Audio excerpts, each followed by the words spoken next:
In this video, you will find out why Japanese people are more and more often choosing not to live in Tokyo and are moving specifically to Yokohama. What is it about this city that surprises people so much that many call it the most comfortable place to live in all of Japan? Why do people choose this city for life even if they work in the capital? We will walk through the largest Chinatown in the land of the rising sun. We will go up to an observation deck with a view that the Japanese themselves call one of the best in Japan. We will create our own instant noodles, and we will visit the legendary liner that Charlie Chaplin once traveled on. Hi everyone, welcome to the Holy Lolly channel, and today I am taking you on a journey through Yokohama, because it seems to me that Yokohama is a little underestimated, and I will be telling you many interesting things about this place, so enjoy watching. Before we start, please do not forget to subscribe to the channel and like this video. Yokohama is that very city people constantly skip because they think that since Tokyo is nearby, there is no need to come here, but in reality this is one of the most interesting cities in Japan. It is literally about an hour by train from Tokyo, or even less, but you already find yourself in a completely different atmosphere. Yokohama is a huge port, a beautiful waterfront, and one of the most romantic places in the country, where Japanese people go on dates. Plus, this is where the largest Chinatown in all of Japan is located. And the city was also one of the first to open up to the outside world after Japan's long period of isolation. It was here in the 19th century that foreign ships began to arrive. From that moment, Yokohama literally exploded with new ideas, architecture and technologies. That is why today it looks so European that sometimes you forget you are even in Japan. By the way, one of the strangest facts is that the first Japanese beer and even the first Japanese bread appeared in Yokohama, because foreigners brought their products here and locals began adapting the recipes to Japanese tastes. And one more surprise, many Japanese consider Yokohama to have the most beautiful night view in the country, and some even argue that it is better than Tokyo. In recent years, a very noticeable trend has appeared in Japan. More and more Japanese people are choosing to move to Yokohama rather than Tokyo, Osaka or Kyoto. And more foreigners are also choosing this city instead of the capital. And there are actually many reasons for that. Yokohama is the perfect balance between a huge metropolis and a calm life by the sea. Everything is here. Skyscrapers, museums, restaurants, waterfronts, office districts, shopping centers. But at the same time, there is not that crazy overload you feel in Tokyo. The atmosphere in the capital is harsher. Crowds, noise, a very fast pace, and many stressful situations every day. Another important point is urban planning and space. In Tokyo, there are areas where the streets are so narrow that it is difficult for two people to pass each other. In Yokohama, sidewalks are wider, there is more space between buildings, and the city feels less cramped. Plus, housing here is more affordable and more spacious. Many apartments in Yokohama are noticeably larger than in Tokyo at a more pleasant price. For families with children, this is one of the best places in the region. More parks, more playgrounds, more family cafes, and more activities for kids. As I already said, Tokyo is very close, and this is one of the main advantages for Japanese people. Many work in the capital but prefer to live here because in the evening they can return to a calmer, cleaner and more pleasant city. For families, this is a huge plus. Less noise, more parks, waterfronts, and a more comfortable urban environment. And of course, the atmosphere of the city. Yokohama is considered one of the most comfortable cities to live in Japan. It has modern infrastructure, lots of greenery, the sea nearby, and each district looks different in its own way. Somewhere there is historical architecture, somewhere futuristic skyscrapers, somewhere quiet streets. That is why people move here not only for convenience, but simply because many find it more pleasant to live here. Write in the comments which city in Japan you dream of visiting. One place you should definitely see in Yokohama is Marine Tower. This is a local observation tower, and the views from here are absolutely incredible. If you have the chance to come here in the evening, make sure you do. Below is the sea, the lights of the waterfront, ships, and all of this with a huge Ferris wheel and skyscrapers in the background. And as a bonus, you can even see Mount Fuji in the distance if the weather allows. Another place you should definitely visit in Yokohama is the Cup Noodles Museum. It is dedicated to the history of the world's first instant noodles and how this idea was born at all. There is a lot connected to its creator, Momofuku Ando, a man who literally changed modern food culture. Here we see Mr. Noodle's house, and this is where his chickens live. There is a huge wall here with all the noodle varieties released over the past decades. It is a visual history of how tastes, packaging, trends, and even style have changed. But the main highlight is a chance to create your own cup noodles. You choose a cup, decorate it yourself, choose the flavor, add toppings, and they immediately seal your personal version. This brings out a genuine childlike excitement in everyone. So basically, first you stand in line, then you decorate your cup, and then you go to make your noodles.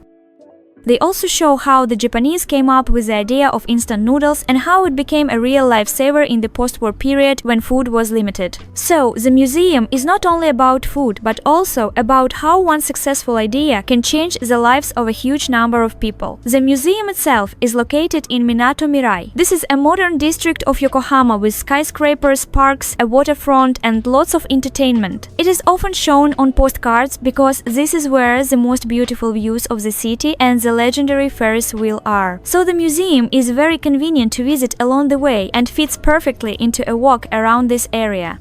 There is also a very cool cable car here, the Yokohama Air Cabin, which runs right over the city. It is one of the most modern urban cable cars in Japan. Once we had a funny situation there, very typical for Japan. To get into the cabin, you first need to go up to the station by elevator. 3 local residents entered the elevator before us, and our family of 5 was next. And the cable car staff immediately began very politely, but very thoroughly, explaining how everything works here. They repeated several times that those 3 Japanese people who entered the elevator first must exit first and enter the cabin first, and only after them, us. Of course, we already understood that, but the staff were worried that we might accidentally do something not according to the rules. Because unfortunately, many foreigners do not pay attention to local norms and sometimes break the order. So, the staff explained everything as calmly and kindly as possible, and even asked us to repeat out loud whether we understood everything correctly. The next location is not exactly a must-see place in Yokohama, but I simply could not pass by without commenting. Just look at this sign. Ta-da! That is the name of one of the local places.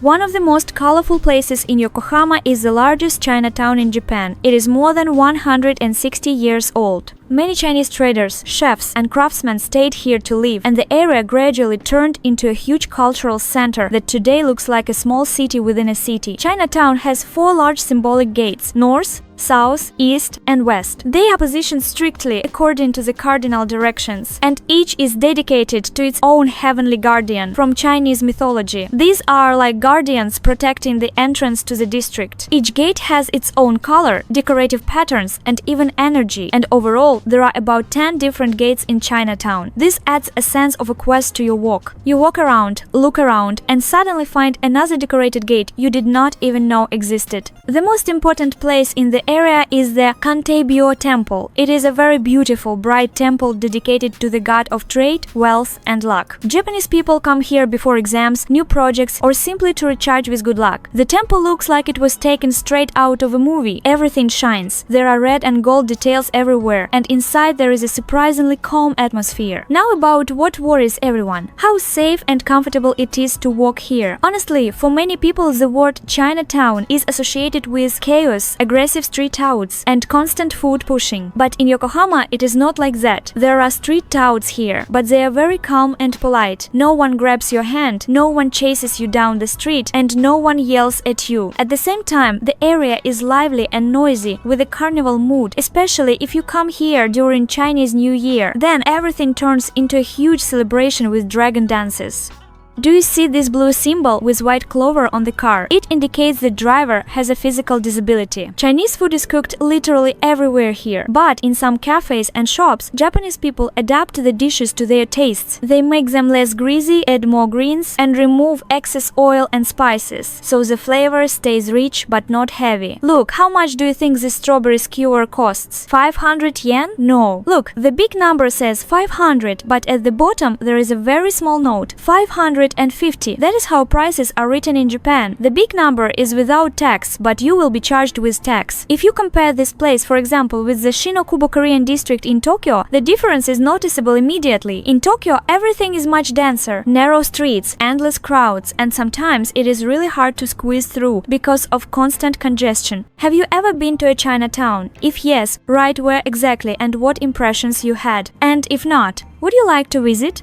There are palm reading services here. By the way, palmistry in Japan is not something strange or exotic. It is a fairly common thing. You can find palm readers in many different places, major districts of Tokyo, tourist areas, waterfronts, and cities across the country. Many Japanese people take palmistry quite seriously. For example, many believe that the lines on the palm can change over time, depending on lifestyle and decisions a person makes. I even heard that in Japan there is plastic surgery that allows people to change the lines on their palms, and some who truly believe in this go for it in an attempt to change their fate. And next is one of the most unusual places in Yokohama, the Hikawamaru Museum liner. This is a huge ocean ship standing right by the waterfront, and it looks like it just came from another era. It was built in 1930, and at that time it was considered one of the most luxurious Japanese liners. Elegant cabins, separate restaurants, expensive finishes. It was a true symbol of the golden age of sea travel. Inside, amazing details have been preserved. Original signs, old telephones, medical kits, household items, and cabins of different classes, from luxurious to simple. This is the deluxe room, meaning the most expensive one. The emperor and the queen stayed here, as written on the information plaque, along with other very important figures.